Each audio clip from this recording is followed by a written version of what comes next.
know. Some of the same people that'll sit on the stage, and all of them ain't white.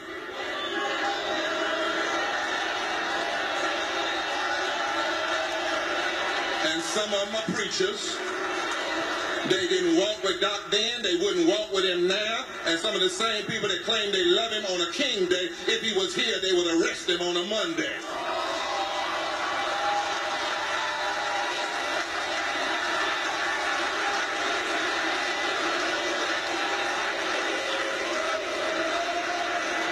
Remember that Jesus said, woe unto you teachers of the law and Pharisees, you hypocrites, you love the tombs of the prophet. Not the prophets, but the tombs of the prophet. And Rabbi Heschel, that great Jewish scholar, said 10 days before Dr. King was killed, Martin Luther King Jr. is a voice, a vision, and a way. And the whole future, I heard what you read earlier, Bernice, he said the whole future of America will depend on the impact and the influence of Dr. King. So if we're to stand in the tradition of Dr. King, we can't allow America to misdiagnose her problems. We got to love her enough. Just like you would love a child that had a misdiagnosis. It's not that you hate America. We want her so well.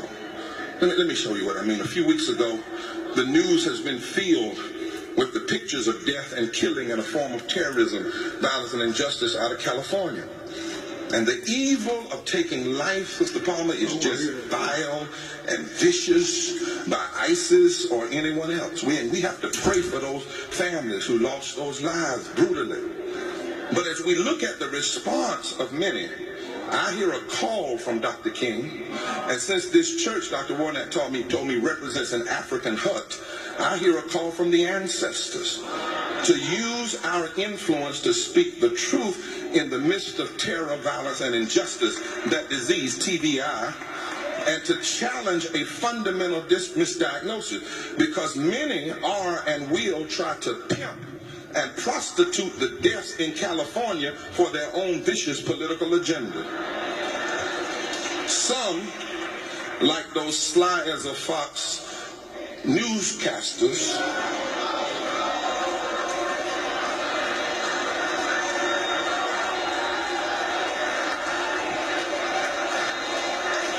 who abuse the platform they have through Fox Television, have been using the death of these innocent people to push their racist and fear-mongering agenda against the president, against immigrants, and against Muslims.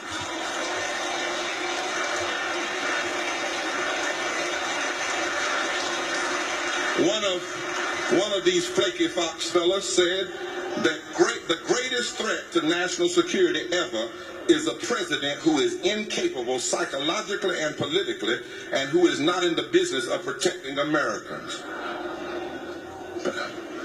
Protecting Muslims, he said. Now, to be honest, in the tradition of Dr. King, you can't agree with everything President Obama's done. President Obama was asked that when he was running for office. He said, what do you think Dr. King would be with your candidacy? He said he would be challenging me.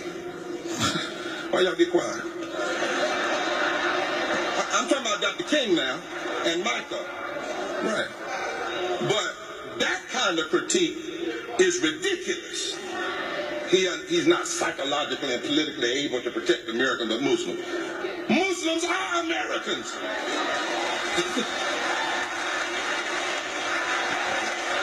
Muslims are soldiers in our military.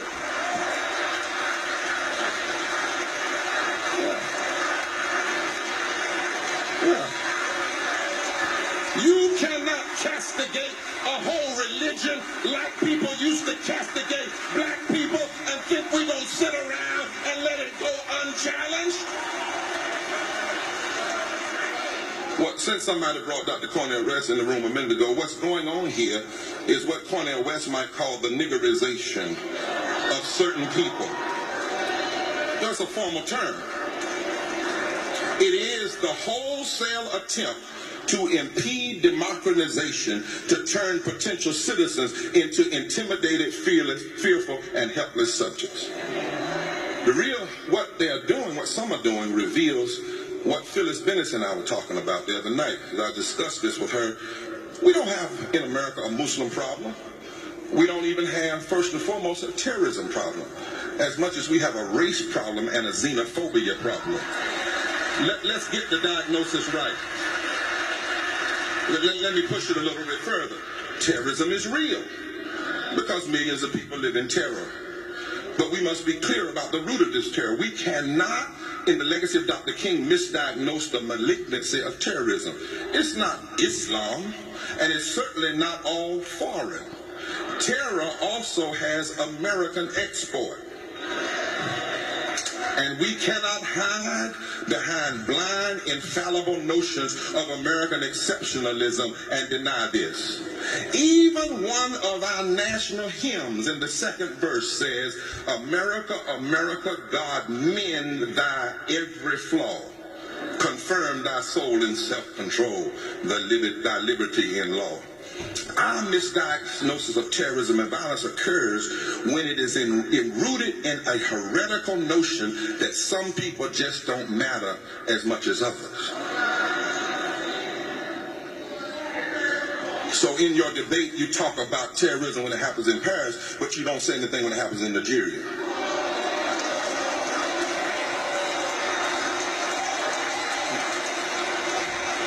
The greatest terrorist attacks in history have American handprint all over them. That is not a statement of hate.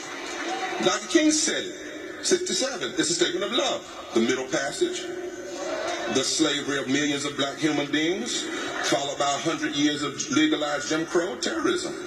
Lynchings, terrorism.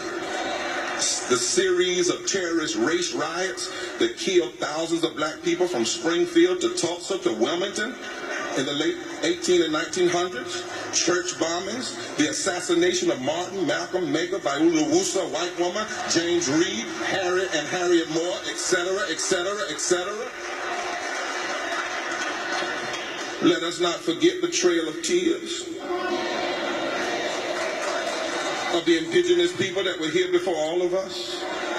Let us not forget how our nation supported apartheid and its terror and only divested after massive civil disobedience and protest. It was an embarrassment on the world stage. You remember in 2013, that article in the New Republic that talked about some of the people who are saying they hate terrorism today are part of the legacy that stood up against Nelson Mandela.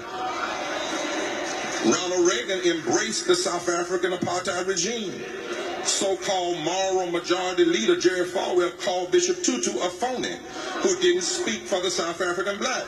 North Carolina Senator Jesse Helms filibustered the sanction bill. Strom Thurmond and Phil Graham opposed it. And many of the Tea Party leaders today were the same folk then that were supporting the apartheid regime.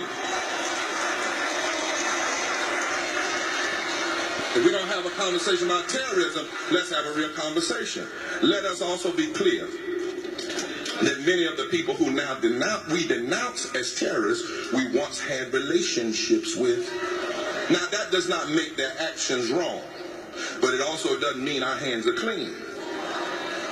If you had a relationship with Osama, if you had a relationship with Saddam, because you wanted oil, let us be clear.